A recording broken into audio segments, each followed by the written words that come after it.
So as you can see from the thumbnail on this week's video, I have 3 variegated Calathea that I want to talk about with you today.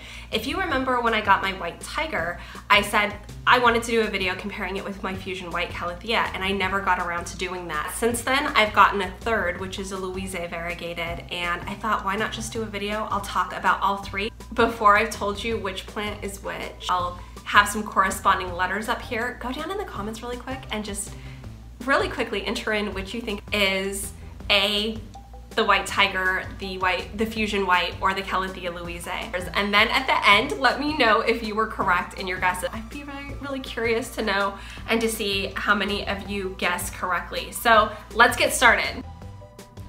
And we're gonna start with my Calathea fusion white, or my Louisae fusion white. Now, this is the only of the 3 that have a patent.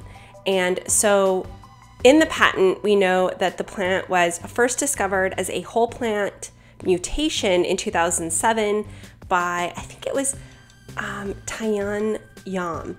And it was found in a commercial plant nursery and observed for about 2 years to make sure the variegation was stable. And then after that point, it went on the market, the patent was developed and submitted. And what I would say the first thing that I noticed about the fusion white is how much it reminded me of the Strammonthie. Do you see those offshoots and the way the Strammonthie grows out of those? They're actually side shoots. Very similar in the fusion white. And so not only does the variegation on the leaf surface remind me of a Strammonthie, but in the fusion white in particular, I'm reminded of the Strammonthie in the side shooting growth. So I love my Strammonthie. It's one of my favorite plants. But anyway, this is about my Calathea. So the fusion white, if you look at the patent, it's noted for having white and green marbled variegation. It's noted for being a compact plant. So keep in mind, these are notoriously smaller Calathea. Purple leaf backs, mine doesn't really have those. I think it's because I give mine a lot of light. It doesn't need a ton of opaqueness on the back of the leaf to capture light. What else? Let's see. I would say the Louisae does have variegation, but it's only dark green and light green, whereas you see a lot more variance here in the colors. And a lot more obviously is known about it than this plant here, which is the white tiger. Now, when this first emerged, I was reading about it on message boards. It was so, it comes from the Albertii as opposed to the Louisae, and it was supposed to be hardier, meaning less sensitive, a faster grower, larger leaves, and it was supposed to be a little bit more green dominant as opposed to the fusion white. I would say well, as you can see, it's developed quite a few white dominant leaves. It does have some larger leaves, but it's got some smaller leaves too. It's in terracotta, which I would never normally do, but it was an emergency transplant, ends up in the terracotta, and then after that, I didn't want to disrupt the roots, so before the end of this growing season, it will be moved into ceramic. For me, that is what works best in my house. Now, you can tell here, this does not look like the fusion white. This looks like an Albertii at the bottom in the way that it's growing out, and so that is definitely different and something to keep in mind. This is one way that you can kind of tell plants apart, because often Calathea are sold with, they're sold with names that either, a seller seems to have confused or whoever sold it to them was confused, but it's pretty common to get plants that are mislabeled. So some of what you can start doing is just identifying it. You can see some purple coloration here though on the backs of the leaves. And is it a hardier plant? Is it less sensitive? No. No, it's not. It's still a Calathea. I would say it's no more hardy than the fusion white, and I would say that for all of these variegated Calathea, to be frank. But beautiful. And like I said, I don't mind these white dominant leaves. I think that they're beautiful. It's got some dark green leaves, it's got some white dominant leaves, and then it's got these transition leaves between, and so it's a lot of variation in one pot. I love it. Here is my newest variegated Calathea. It's my Louisae Variegata. And same thing, with the white tiger in that there's some leaves that don't look variegated at all. There are some that are white dominant, some that are green dominant, and some that are just so marbled with I mean, 3 or 4 shades of green. It's honestly amazing. Now, I did get this plant in right before I put a halt to buying because we're having a lot of go on in the world right now, right? And so shipping's delayed, which is completely understandable.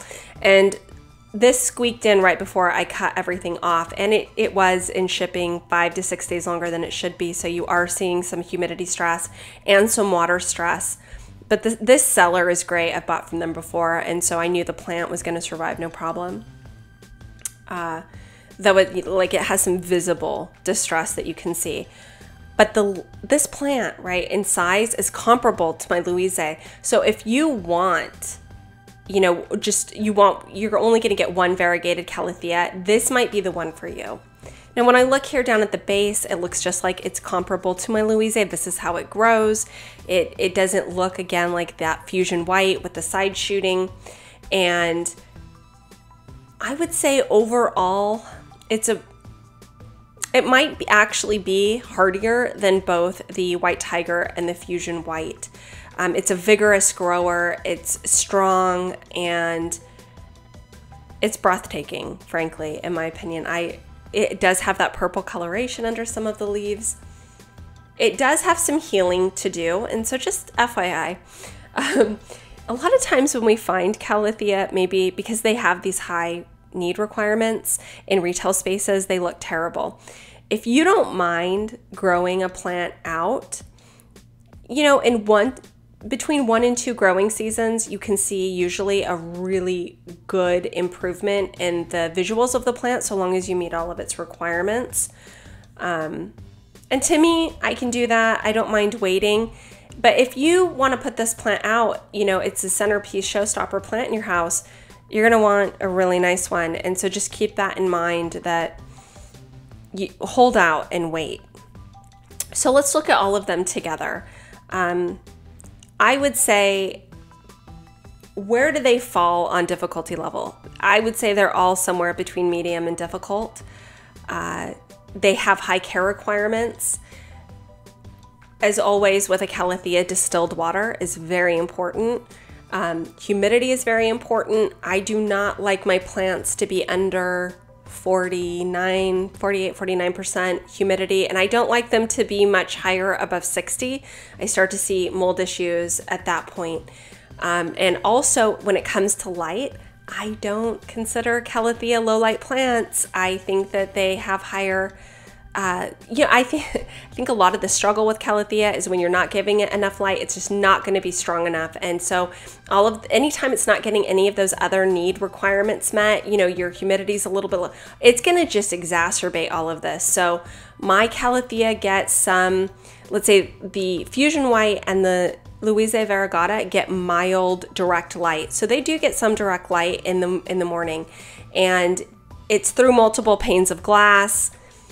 The white tiger gets very, very bright indirect light, but I give these plants a lot of light. And I also would say, like, humidity, not above 60%, but not below 50. And if I don't even turn on the humidifier in the room, all of the Calatheas in my plant room, that's pretty much just a Calathea room at this point, they'll keep the room at about 45 to 49% on their own, right? So they're creating, just being grouped together, like an increase in humidity. So I like to keep them at that sweet point between, 50 and 60%. I seem to have the best results.